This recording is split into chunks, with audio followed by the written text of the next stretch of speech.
episode 45 of React Native Radio. I'm your host, Nader and Gant.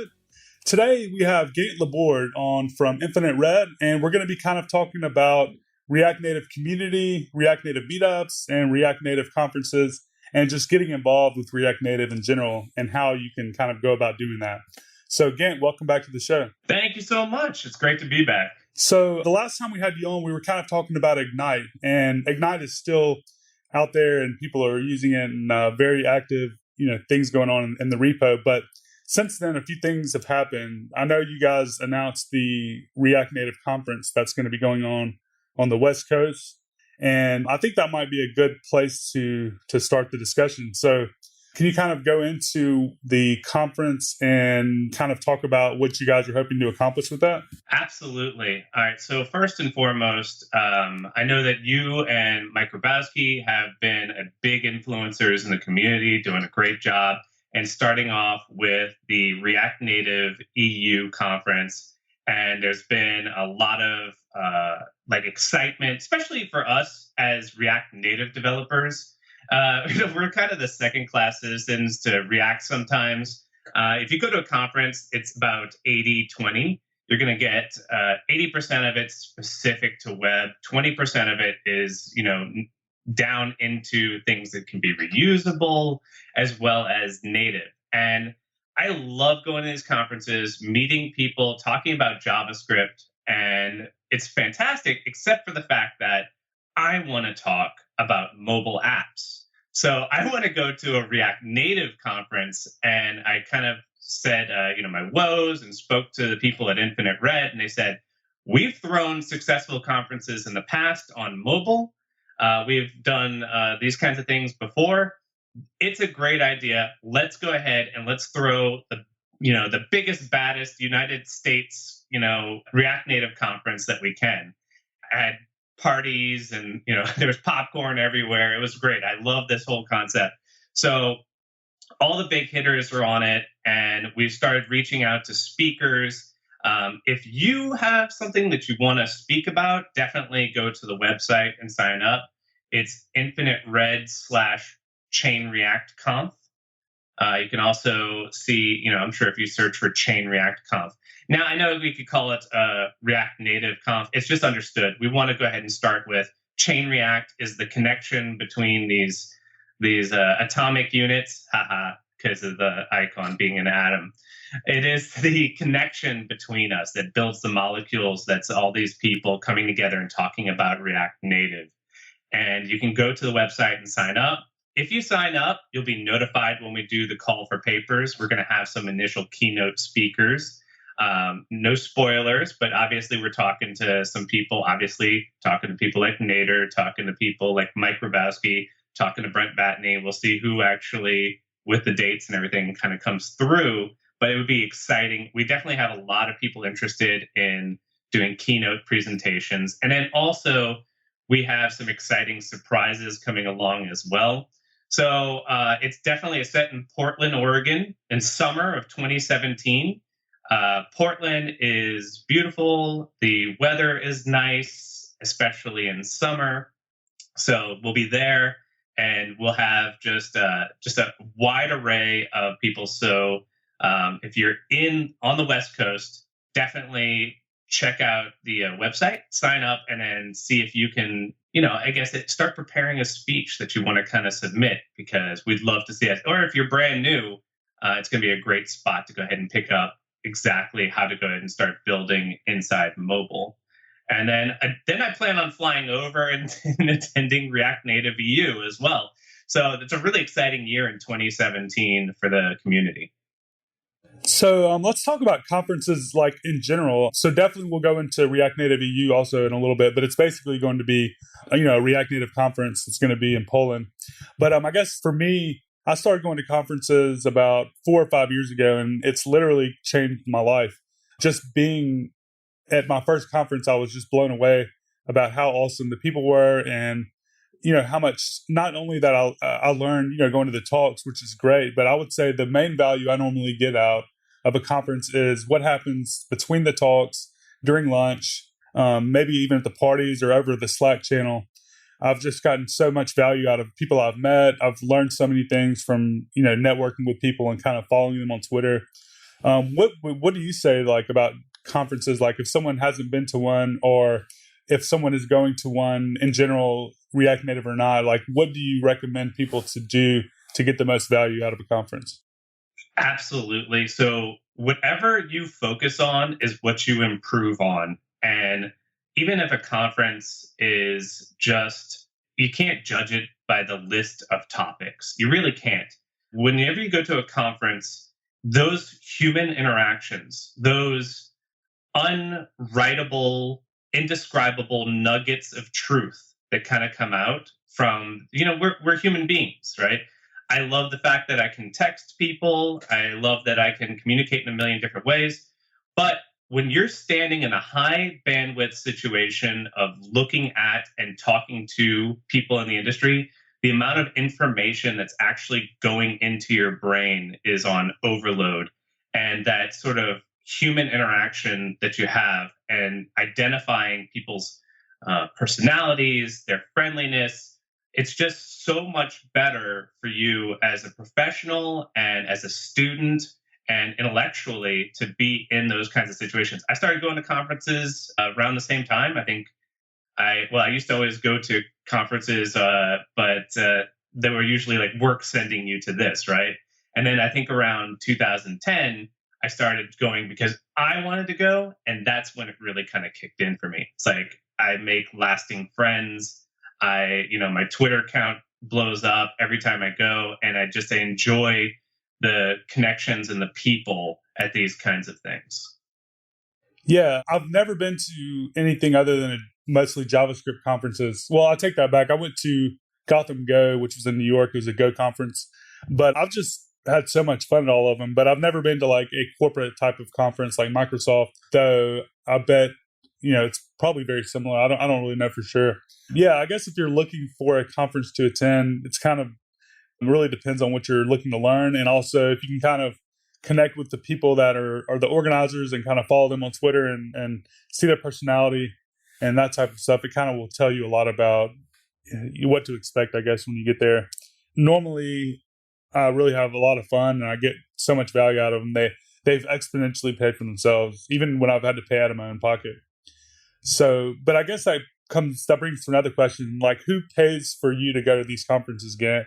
For me, I can tell you, it's just been a combination of if I'm going to speak, sometimes I'll get paid or sometimes I'll at least get my expenses paid. My company, they usually pay for one or two a year. And then I usually go to a handful or maybe like, one or two a year on my own dime. What about you? Like as far as getting, the money to go to these conferences, and is it valuable to pay out of your own pocket?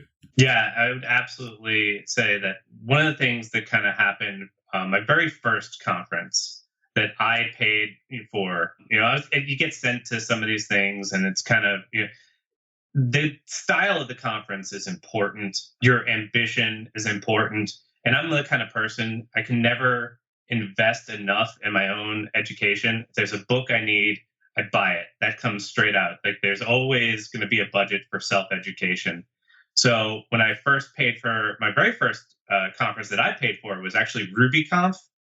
And I was blown away at exactly how much benefit I got from that. And then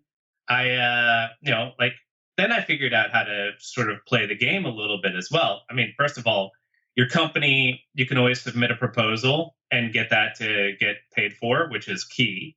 And then second of all, if you own your own company, let's say you're an LLC, you're doing some moonlighting as a consultant or anything like that, you're bringing in money and you're getting taxed on 30% of that if you're in the States.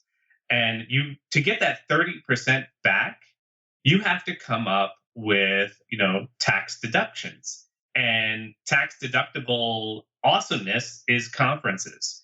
Because when you pay for a conference, I think, no, I'm not a lawyer. I think it's 100% tax deductible.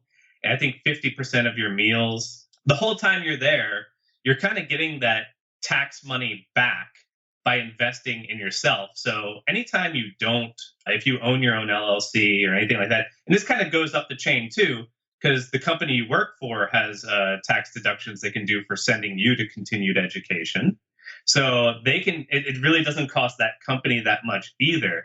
But if you wiped out all the benefit of the fact that, you were leaving money on the table before and now you're going to flying to a cool city and meeting cool people, I would still pay for it out of pocket simply because it's part of like where I got to where I got is that I'm not going to hold back. If there's a book that needs to be bought, I'm going to buy it. If there's a course that needs to be purchased, I'm going to go ahead and purchase that.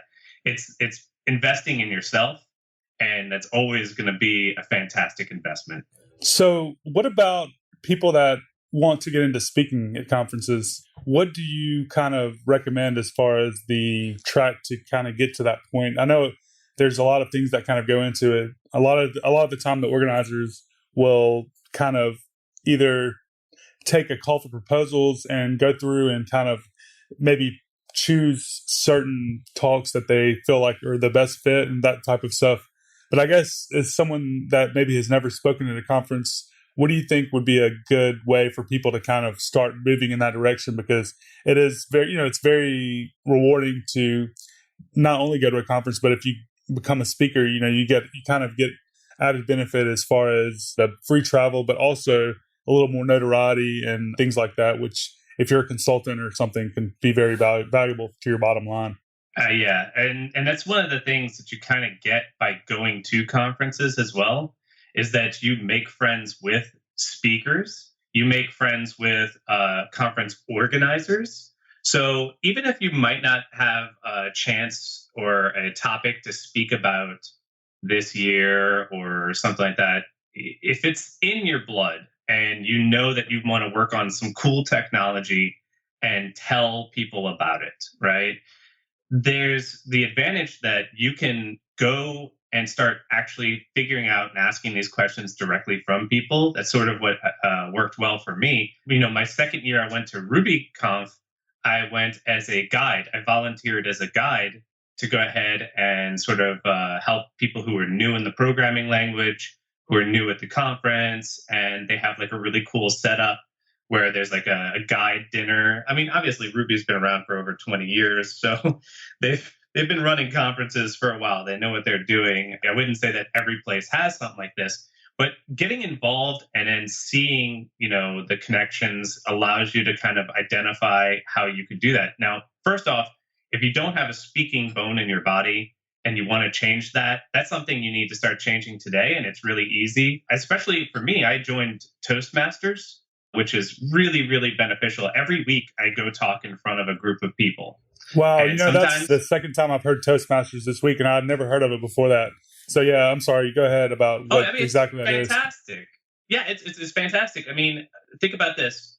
Anything else that you need to practice, math, coding, anything like that, you can do it alone. What's the one thing you can't do alone is practice talking in front of people, right? Like you can't get good at that by yourself. There's just no way they could do that. But that's exactly what Toastmasters is. It's a friendly group of people who are there to not judge you, but to like assist you. It started, it's got the real old school kind of smell on it. It started in the 1920s at the YMCA.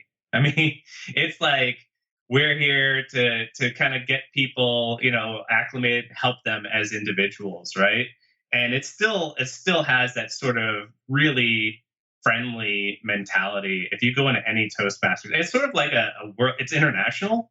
So when you go to Paris, France, if you go to London, wherever you go, they're going to have a Toastmasters meeting there. So you can go on vacation and then immediately meet people from that local region, which is really, really cool. So just practicing talking in front of people is probably the best way to go ahead and get that done. And then on top of that, working on some branding, getting your idea there. For instance, if you can do small meetup talks and add those to like your list of places that you've spoken at, that works out really well too. And then, as it keeps getting higher and higher up, like some of the people, once you get to a certain level, you don't apply to speak, people apply to you to speak. And this is people like, Ernie Miller, and I'm losing some of the names specifically, but there's some JavaScriptians who get asked to speak all the time, and they don't apply at all. They have a website where they just kind of log, I spoke here, I spoke here, I spoke here, just to keep track of it and continue to show their progress. Yeah, definitely +1 on the meetup talks. I think that's a good way to kind of get into speaking in general. If you're into the software community and you want to go to some of these conferences and talk, because a lot of times when you sign up for a call for proposals, they'll Google you, and if you have a few things on YouTube with you talking, they can at least get an idea of how you are and your persona and things like that. And I would also add maybe throwing a few open source projects out there. If you're looking to get your name out there, just in general, like, meetups, open source projects, and blogging, of course, and stuff like that always helps. One thing I want to add with that is that it's increasingly more common for the initial call for papers to be 100% blind. I know that they did this recently so that they don't actually want any of your personal information. And so what happens is if you see anybody say, do not put any indication to gender or links or anything like that, those call for papers are, they're doing this simply because they want to have discretion. They want to choose the best talks. And then so it's okay to put in there that you have experience, but not saying specifically what that experience is. But whenever you see a call for papers like that, it's very important that you make your best foot forward, that knock them down, drag out, awesome. Because at that moment, you're on the same field as everybody else who they didn't already ask to speak. And you can actually get a speaking spot pretty easy if you can break in. Some conferences actually do their call for papers this way, just to go ahead and make sure that's very fair. There can be no cronyism or gender bias or anything like that. So definitely, if you see them kind of asking for those things, a good little tidbit is make sure that submission that you do really is the best thing you can show. Yeah, definitely. That's very interesting. That's a good point, because that is more of like a movement now that people are trying to get more of a diverse speaking audience and not just have the same speakers. So that's definitely something to keep in mind. So I guess let's go to more talking about meetups in general, and maybe the community, React Native community. Something that was interesting that we just had yesterday is the React Native online meetup. So there is a GitHub repo where you can kind of follow along and see what's going on with this. But basically the concept was there were a handful of presenters, and you could log in, or you don't have to log in. I think you just go to a YouTube link and you can watch the live meetup presentations. And it was almost like a conference. There were some very innovative and cool things that were talked about. Ram from Microsoft was there talking about some new build tools that are coming out for React Native. Gant was there. A few other people were there, and it was awesome. I'll definitely put a link to that in our notes, but it's something I would definitely check out if you're just interested in this type of stuff. And it was kind of like being able to go to a conference or meetup just from your desk. And I'm hoping that it continues to grow and all of that. So yeah, Gant, you were there, right? You spoke there. Yeah. Man, so what did you think about that? It is really awesome. It goes to show you there's no excuse. Like if there's no meetups in your area, we happen to be some technologists in an internet age. There's a meetup on the internet ready to go with people, and the transparency, right? The contextual transparency of being able to say, hi, person who authored this library, I have a question specifically to you, and then being able to get that answer instantaneously. I mean, that brings so much value to the community. And this is really new, I think, in React Native. Before it was Facebook's doing this.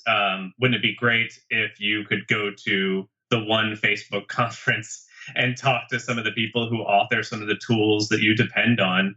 And now, as it's becoming more community driven, and Facebook's always pushed towards that, we want the community to take on these tools, right? And as they continue to push, then you can go ahead and speak directly to authors and have contributors, and it becomes community owned. And I think that's great for Facebook, and it's great for us as developers in this kind of field. That you can have a piece of that, um, of the machine, and you can have some pride in it as well. And I swear, I love talking to these people. I mean, Ram, he bust out. I know he's mentioned it before, but the was it Maya Kai? I don't know how to pronounce it. M Yeah, A yeah, I Y. think that was right. Yeah, KAI. I don't know what it means. I think he has a description, but it is. He showed record and replay, which is basically what all the Appium and Calabash people are trying to do. But this worked immediately with React Native and just allowed you to click through, and then in JavaScript be able to run your own integration tests. And I was like, all right, immediate star. This is this is gonna happen, and I can't wait to work on this personally. And I think that we need that because you see these great ideas. We need a place for them to be shared, and that's so cool. That was a great meetup. Yeah, it's so awesome. I'm hoping. I mean, there was a lot of people that showed up for it too. I was surprised. It was like over 50 people, I think. So like, it's definitely a thing that can grow, and it'll be something to keep an eye on. And I think it's just a great idea in general. So if you want to kind of get out there and do something good, or do something cool as far as like being part of the community or getting involved with meetups, maybe think about expanding on that idea. And if you have a certain niche that you're involved with, maybe think about doing an online meetup, or maybe submit a pull request to the React Native online meetups, actually, which would be a good way to get involved. And I guess that brings us to local meetups in general. So if you're involved with development right now, you're probably involved with, or at least aware of these meetups that are going on. So, for me, I've gotten a lot out of it. When I moved to LA, I'm from Mississippi. I moved to LA. We didn't have meetups here. There were a million meetups there, and I learned a lot, and I met a lot of awesome people. When I moved back to Mississippi, we still didn't have any meetups. So I created a couple of meetups, and we've grown to around 500 or so people. And what I've gotten out of it is not only speaking a lot, because it's kind of, especially at first, it was kind of hard to find speakers consistently. So every month or every other month, I was maybe giving one of the talks. But just networking with people there and seeing all the people there network with each other and get jobs. We've had probably dozens of jobs. I don't know the number, but definitely dozens of jobs that have come out of our meetup since we started. And definitely, if you're not already going to a meetup, I would recommend kind of doing that. But something that would be interesting to do if you're kind of also wanting to get your name out there is create your own meetup. There are not a ton of React Native meetups yet, especially if you're in a smaller town, or maybe in not a huge town or huge city. But even if there already are React Native meetups where you are, and you're maybe in like a separate area, consider creating your own meetup. So, what about you, Gan? Have you been involved with any meetups down there in New Orleans or any of the other places you've lived? Yeah, I think the big key here is identifying that there is a such thing as a meetup. Like it seems like a term that's kind of caught fire in the past 5 years or so. So if you're brand new, this has been around all the time. But if you've been in it for a while, it was sort of interesting concept, but it didn't really happen nearly as much. I mean, you had events, but you didn't have weekly or monthly meetups for the most part of it. And like that's why I think we kind of suffered is I live in New Orleans, you in Mississippi. We didn't kind of get this California concept kind of coming over until the past 5 years or so. But what I love about what you said is, I think that every time there's a problem, so if somebody's listening and they're in, Idaho, right? And they're like, well, I don't have any meetups. But you're the success story on that is that in every problem there's a victory, there's a prize waiting to happen. And if you take a look at what you've done now, Nader, you're doing the podcasting. I know you're going to go around doing some more speaking. You're going to conferences. What you got was the opportunity to go ahead and create a meetup and learn the leadership skills that kind of go with something like that. So anybody who's in a community that has meetups that they're not going to, they're missing out. They really are. I mean, there's just fantastic opportunities passing them by every meetup. If you're in a community that doesn't have meetups, then you have probably the most valuable opportunity, which is, working on your leadership skills and actually giving back to that technology, which I think is really key. Because I mean, if you're in a city and you see that opportunity, like getting any practice at growing a community is a lifelong benefit. And I mean, I know I'm talking to a bunch of computer nerds, right?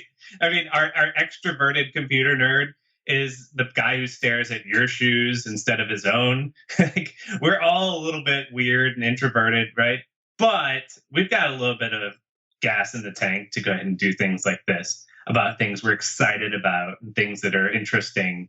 So, I mean, I'm a big advocate. Local meetups, absolutely. If your technology and your flavor isn't there, go start it. Yeah, definitely. Even going to meetups was out of my comfort zone at first, much less speaking at a meetup or holding a meetup. I think it's a good thing, though, to kind of get out there and grow, because it's usually that type of interaction that helps you the most. Things that you don't want to do or afraid to do are going to help you by far the most. So if you're looking for a job and you're not attending these meetups, you're definitely missing out. Companies go to these meetups to find people because they know that they're finding the most talented and most motivated people out there, because you don't really have to do this. When you get off of work, you can leave and you can go home and do stuff, and you can hang out with your family, which is great. And there's definitely nothing wrong with that. But taking one night a month or a couple of nights or a month or even one night every few months and going to these, you're going to be connected with a lot of good people and a lot of influential people and smart people in the community. But you're also going to be connected to people that are looking for developers that are motivated. And if you send your resume to 100 companies, you may not get called back. But if they see you in your spare time and your free time taking the initiative to learn and network, they're going to take you a lot more seriously. And I've seen this happen so many times. Usually companies will literally say, hey, we're hiring, come talk to me. And you're much more likely to get taken seriously in one of those environments as opposed to just throwing your resume out there. Yeah. I mean, coming in the door, being a name on a piece of paper for like those who are looking for jobs is next to worthless compared to being a face who somebody shared a drink with or had a conversation with at a meetup. Yeah, and if you can even go a step further and present something, even if it's something that is not the most craziest new technology in the world, just something that you've been kind of toying around with, that'll definitely get you a long way as well. But I guess the next thing to kind of talk to, if you are thinking about hosting your own meetup, what is involved with that? As far as I can go into some of this as well, but I'm kind of curious, in your experience, what have you seen that goes along with that as far as sponsorship, finding the space, getting the word out? Like, what tools and things have you used in your experience? Oh, yeah. Well, I can tell you for a fact, and I've thrown several events. It's really easy if you're going to start a meetup or any kind of event whatsoever to undervalue the amount of setup time.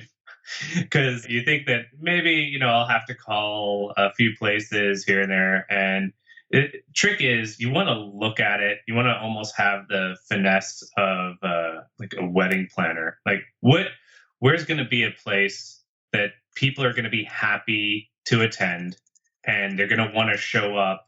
If you're doing it monthly, every month, or if you're doing it weekly, they're going to want to be able to see the same place every week and feel comfortable. And it's going to have all the technology, all the slides and projector screen, things like that. I mean, there's just so much setup. You actually have to enjoy the setup process and be kind of masochistic in that way. And when you're kind of putting this thing together, and the other thing I'd have to say that comes with it is sort of like consistency. People who, if you've done sort of like you have done, consistent podcasting, you have the self-discipline to keep yourself on a schedule and you actually want to keep doing that stuff, Then you have the ability to go ahead and schedule and do your own meetup.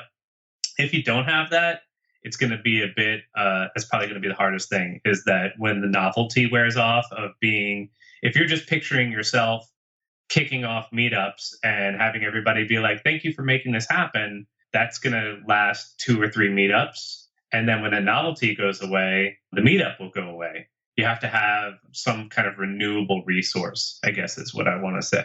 Yeah, absolutely. That was the case for me. The first couple of months were so exciting and awesome, and then the third or fourth meetup rolls around, and your wife is like cooking dinner, and you want to go home, but you have this meetup to do, and then everybody leaves, and there's trash everywhere, and you have to lock up and spend an hour cleaning up. That's just what goes along with it. But I would say, kind of having maybe a co-organizer help you out goes a long way.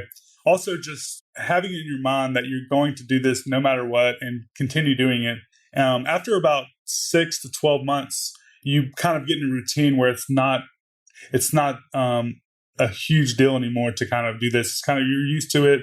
You learn to actually enjoy it because, people know when they know that you're there and you're going to keep doing this, you start growing even more. So you'll get that initial pop of people signing up the first 3 or 4 months, and then you'll see it kind of maybe taper down a little bit. But maybe I would say 8 to 12 months, it starts going up again because people, they look back in your history and they're like, oh, there's been 12 meetups every month. Like, this is a serious thing. I'm going to join it. And then it becomes a little more exciting again. And then, all the things that come along with it, you'll get a lot of job opportunities, consulting opportunities. You'll be connecting people. That's a lot of fun too. Just being part of the community and getting your name out there is a fun thing. But as far as actually finding the space, definitely pick a space where people want to come.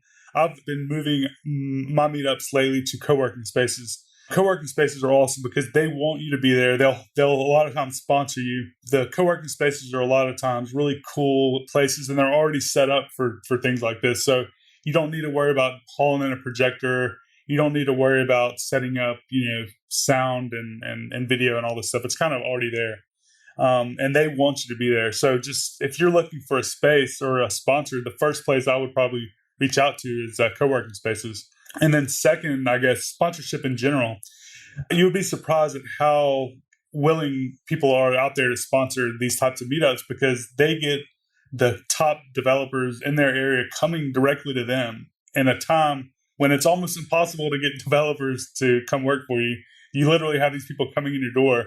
And not to say that you want these companies pitching and trying to hire your developers while they're there, but it shows a lot of goodwill when a company is willing to invest their money in their space to help the community, and then they get a better rapport, and then they get connected with the developers, and it's like a natural process. It's not a forced thing. So, don't be hesitant to reach out to companies and ask them for money and ask them to, host your meetups because they want you to do that.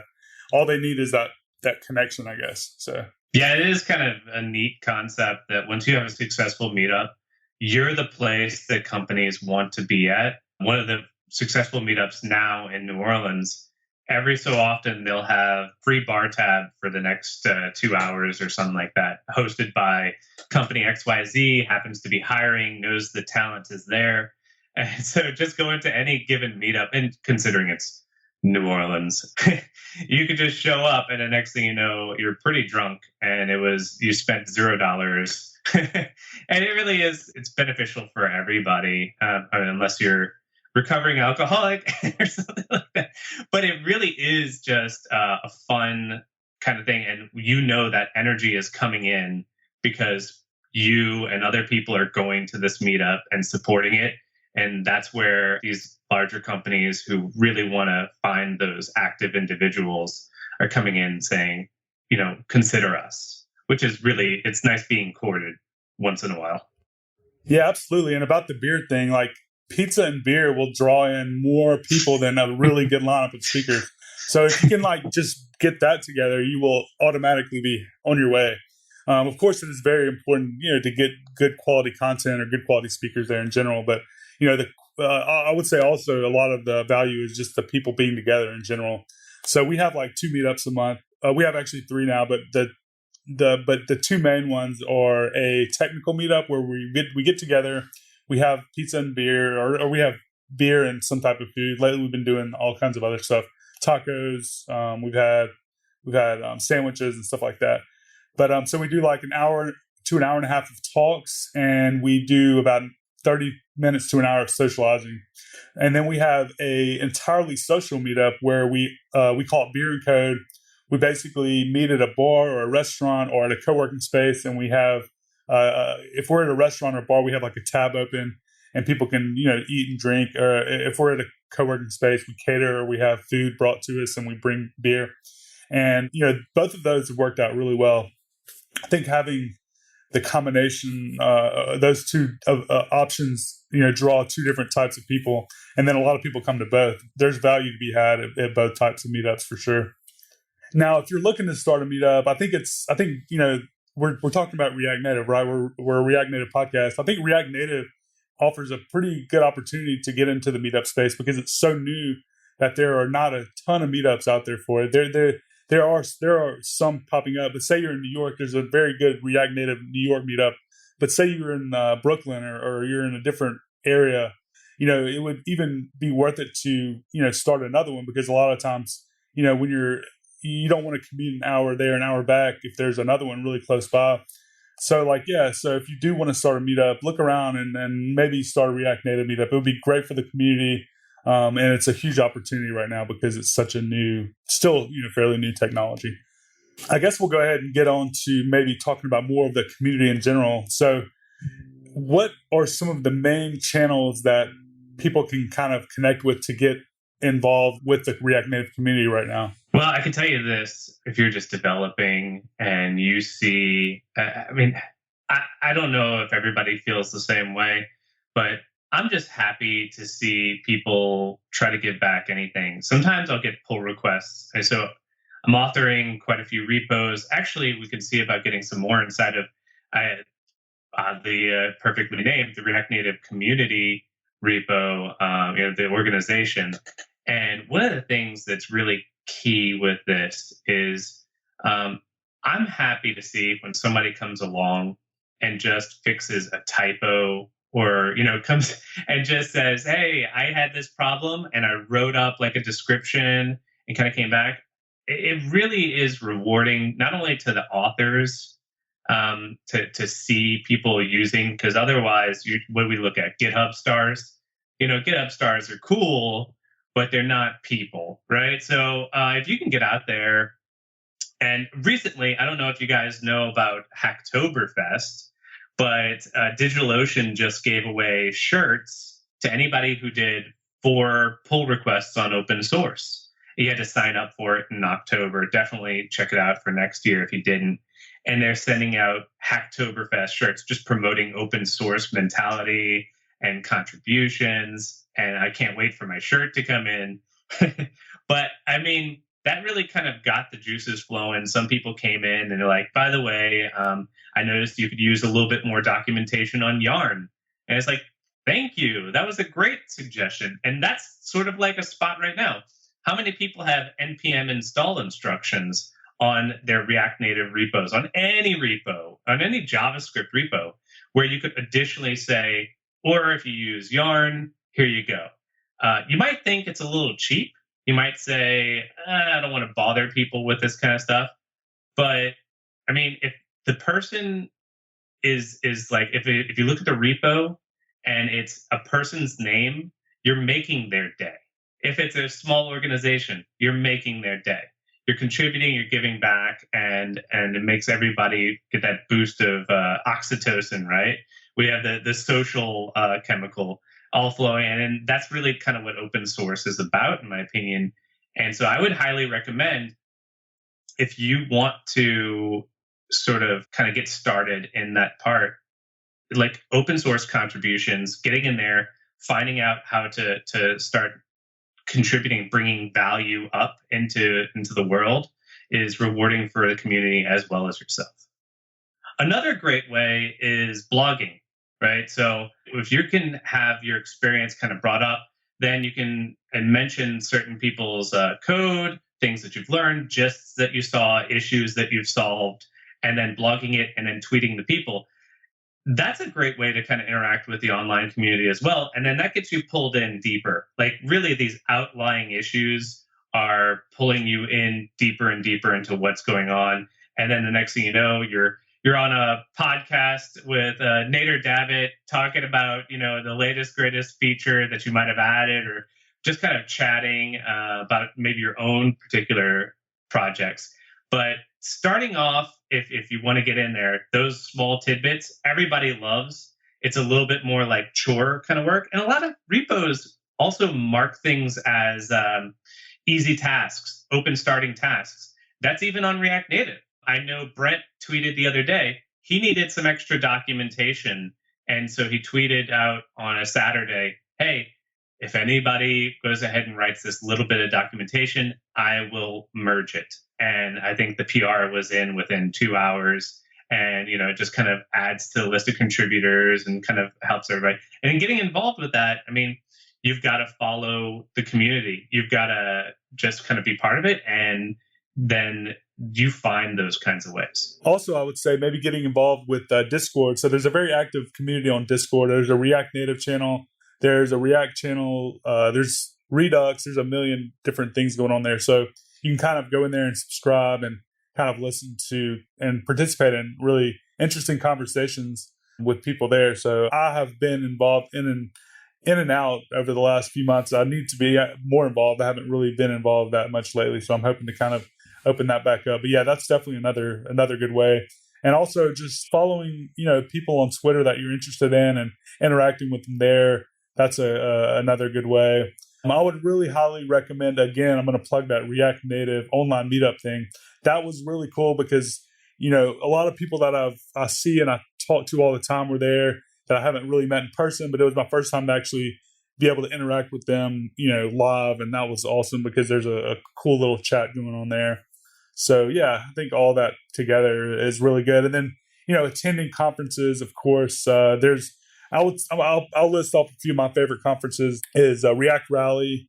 That was in Salt Lake City. That's probably my favorite conference at this point. They just do a fantastic job. It was Salt Lake City's beautiful. The organizers are wonderful. The speakers were awesome. Just everything about it was great. I really had a great time. And then also there is Forward.js. That's in San Francisco. That's one of my favorite conferences. It's JavaScript, all things JavaScript. Really good workshops there. So you can kind of go out there for like 3 to 5 days and just get a lot of material in at one time. And some of the best speakers from around the world, in my opinion, there. So yeah, I think those are my two favorite conferences. I really used to love JSConf, but that's not going on anymore. What about you, Gant? What are some of your favorite ones? Well, I can tell you, definitely React Rally was fantastic. One of the ones that I'm very sad that I did not get to go to because they do a lottery on the tickets, but is his absolute best, option to go to is the official React conference that's done in San Francisco. That I feel like that one's at the beginning of the year every year, and I don't know if I can beat up or what kind of bot I have to write to go ahead and make that lottery system work. But it's very fair. And then just to kind of tie into that, there's a lot of online community, a lot of online stuff. There was Anywhere Conf, which was really cool, and both Nader and I spoke at that. And there's a lot of options. The React what was it? React Online Conference, React.js. Anywhere Conf / React Native or something like that. It was really great because you've got speakers set up, and you don't have to be able to for the price of a plane ticket, you can attend the conference in that way. Also, a big fan of watching conferences on things like Conf Freaks. If you don't get to attend it, if you just want to get that information from the speakers, that will give you the conference bug because you'll be there like, I wish I could go ask this guy a question, and you can't because you weren't in the audience. But that's a really fun way to kind of catch up on information. There's so much cool stuff happening, especially for a multi-track conference. Anytime there's one that has multiple tracks going on, I think it's key to go back and watch the videos, because sometimes you have to select one speaker over another, and you might be saddened, or you might have chosen wrong. I know in the past I have. And I would say that you can always go back and still kind of catch exactly what you missed, exactly what's going on, and things like that work out really well. And then additionally, you know what? Depending on your interests, you know, we're all about React Native here, but do you care about technology influence? Then maybe Collision Conf might be more for you. I think that you get to choose your own. This is your life, right? Choose your own adventure and go to the conferences that make sense for you, and then bring that information back to the rest of us. Share it. Let us know what amazing things you figured out. Yeah, and for the record, it was actually React Remote Conf, and they're going to be doing remote conferences through devchat.tv actually all next year and for the foreseeable future. So it's a really cool way, and it's a really inexpensive way to attend a conference without actually having to spend a ton of money or leave your city. So JS Remote Conf is a really good one. I watched that one last year. It was awesome. And I think there's a Ruby and a few other ones. So I think that's on allremoteconfs.com. And then another actually conference that I really, really enjoyed, and I think I plugged this already, but I'll talk about it again, is Open Camps in New York. It's at the United Nations, and it's subsidized, I believe, by the United Nations. So you can kind of go for not very much money. And there's a React camp, and then there's it's called Open Camps because there's a different like camp, quote unquote, which is basically a conference for every particular technology that's popular out there right now. So there's an Android, there's an artificial intelligence, there's a data visualization, there's about 20 or so. And it's at the United Nations, which is even cooler because you get to go and like hang out in the UN and like sit in these chairs that all these like politicians and world leaders sit in. It was so cool. And then you're in New York too. So overall, I would say that was one of my favorite ones last year. So Open Camps, I believe it's going to be sometime in the summer of 2017. Nice. So this was a really good conversation. I think we need to actually have a few more podcasts about these specific topics and dive deeper into each one. So definitely be on the lookout for that if you're listening. So I think we're going to go ahead, though, and get to our picks. Gant, do you have any picks for this show? Yeah, I'm currently, last time I was really able to do a good pick, it was a book that had nothing to do with programming, and it was awesome.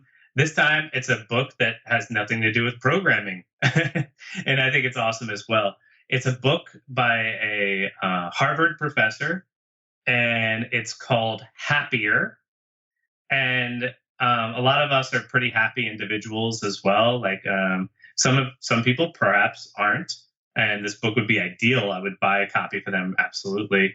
But even if you are you enjoy what you do every day, this professor, I think he did the course at Harvard, and then it was sold out for forever. I mean, like not sold out, but whatever it is, where the students had a giant line waiting out the door to take this course, and that's when he realized he had to go ahead and make a book because it was a hot topic, and it is specifically the 4 archetypes of people and how we search for happiness, and how some of them are a bit more obtuse and difficult than others, and the best path for you and yourself.